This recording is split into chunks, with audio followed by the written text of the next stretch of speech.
Assalamualaikum, halo Sobat Catur dimanapun berada. Jumpa lagi di channel Kiwong TLLCS dalam video problem catur. Oke Sobat Catur, ini ada video menarik ya untuk dibahas, yaitu problem catur dua langkah mat. Nah sekarang mari kita lihat langsung saja seperti apa posisi buah putih dan buah hitamnya.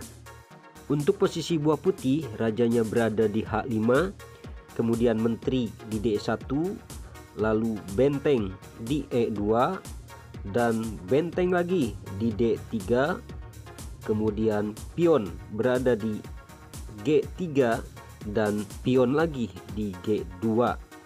Nah itu ya untuk posisi buah putih. Sekarang untuk hitamnya adalah raja berada di H2. Nah seperti ini ya keseluruhan dari posisi problem catur dua langkah mat. Jadi targetnya adalah putih harus bisa mematikan raja hitam dalam dua langkah. Kemudian untuk arah pion ke atas ya naiknya ya. Nah Sobat Catur, sekarang silahkan pikirkan baik-baik lalu temukan kunci jawabannya ya. Apa kuncinya dan bagaimana solusinya. Ingat, jika Anda teliti mungkin ini akan dengan mudah Anda menemukan kunci jawabannya. Tapi kalau Anda tidak teliti, saya rasa Anda akan kesulitan ya, kesusahan ya. Karena terus terang nih, di problem ini ada langkah yang tidak terduga Sobat Catur ya. Pokoknya menarik dah kalau Anda ketemukan. Wah, apalagi kalau Anda belum tahu terus Anda bisa menemukannya sendiri. Wow, pasti Anda akan bangga gitu ya. Bangga dengan hasil hasil pemikiran Anda. Nah Sobat Catur, silahkan ingat, kalau Anda langsung melihat kunci jawabannya ya dan tidak diketemukan atau malas mikir, berarti Anda kalah. Itu saja, silahkan dipikirkan.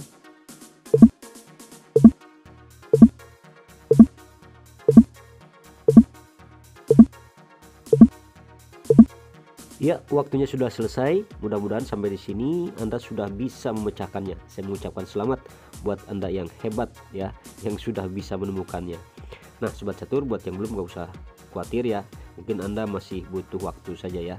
Oke Sobat Catur, sebelum kita bongkar kunci jawabannya ke pokok bahasan yang utama, ada baiknya kita lihat dulu analisa berikut ini. Jangan skip ya Sobat Catur, biar Anda tidak gagal paham, apalagi langsung melihat kunci jawabannya. Kalau kita perhatikan posisi raja hitam dalam keadaan draw ya, tidak bisa lari kemana-mana ya, tidak bisa loncat kemana-mana karena semuanya jalannya sudah tertutup ya, sudah terblokir oleh pion maupun oleh menteri. Nah sekarang mari kita di langkah pertama kita coba dengan raja dulu ke G4. Nah ini kalau begini caranya, raja hitam akan mendapatkan draw, dan kalau draw hitam berarti menang kalau dalam problem ya. Nah seperti itu. Oke, kita kembali. Oke, sekarang kita coba lagi dengan pion G3 naik ya ke G4. Nah ini juga raja hitam akan mendapatkan draw lagi ya, jadi tetap tidak bisa kemana-mana. Oke, berikutnya sekarang kita coba dengan benteng E2 turun ke E1. Nah ini membiarkan raja hitam agar memakan pion G2. Nah setelah dimakan dengan pion G2, apabila disekak oleh menteri ke D2, maka raja masih bisa berkelit, masih bisa ngumpet ya, bersembunyi ke H3. Nah ini juga gagal ya. Dengan cara ini pun gagal. Kita balik lagi. Oke lanjut, kita coba sekarang dengan benteng D3 naik satu langkah ke D4. Dan ini juga membiarkan pion yang berada di G3 dimakan oleh raja.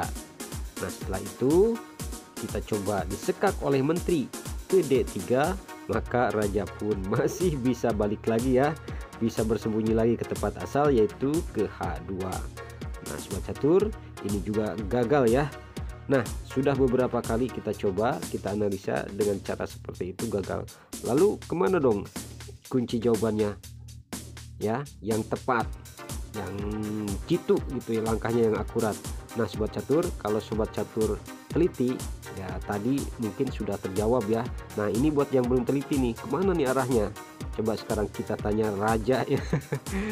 Raja putih nih, ayo raja, coba pemikiran raja ini. Raja harus membuat langkah-langkah yang jitu ya, karena apa namanya, keberhasilan itu tergantung pemimpin. Kalau dalam catur ya tergantung rajanya ya. Rajanya ini di sini ya biasanya pemain caturnya gitu, pemikiran pemain caturnya. Baiklah sobat catur, setelah kita coba tadi beberapa analisa ternyata gagal. Sekarang mari kita lihat kunci jawabannya, lalu kita bongkar seperti apa sih langkahnya. Katanya ada ya langkah yang terduga. Oke, sekarang mari kita lihat.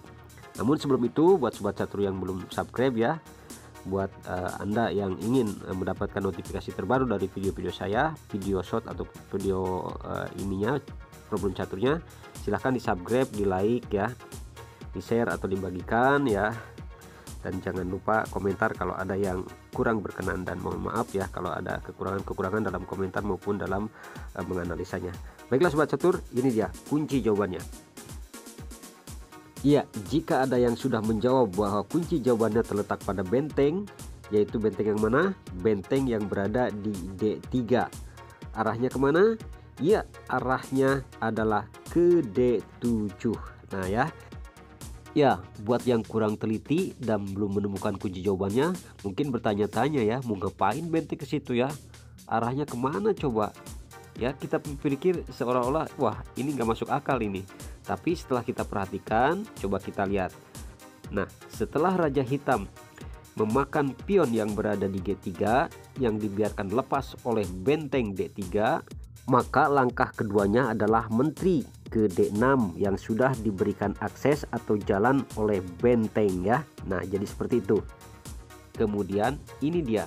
Jadi tujuannya adalah benteng ke D7 itu memberikan akses atau langkah yang sangat luar biasa ya, yang kita tidak terpikirkan. Jadi untuk melakukan skakmat setelah Raja Hitam memakan pion G3. Nah, jadi setelah Raja Hitam memakan pion G3, maka langkah kedua putih oleh menteri adalah skakmatnya ke D6. Nah, jadi seperti itu ya. Jadi langkah yang tidak terduganya, yang tidak terpikirkan sama sekali adalah langkah bentengnya itu. Seolah-olah nggak punya tujuan ya, nggak ada langkah yang akurat mau ngapain ke situ. Ternyata ya itu memberikan jalan untuk menteri ke petak D6 ya, itu ya.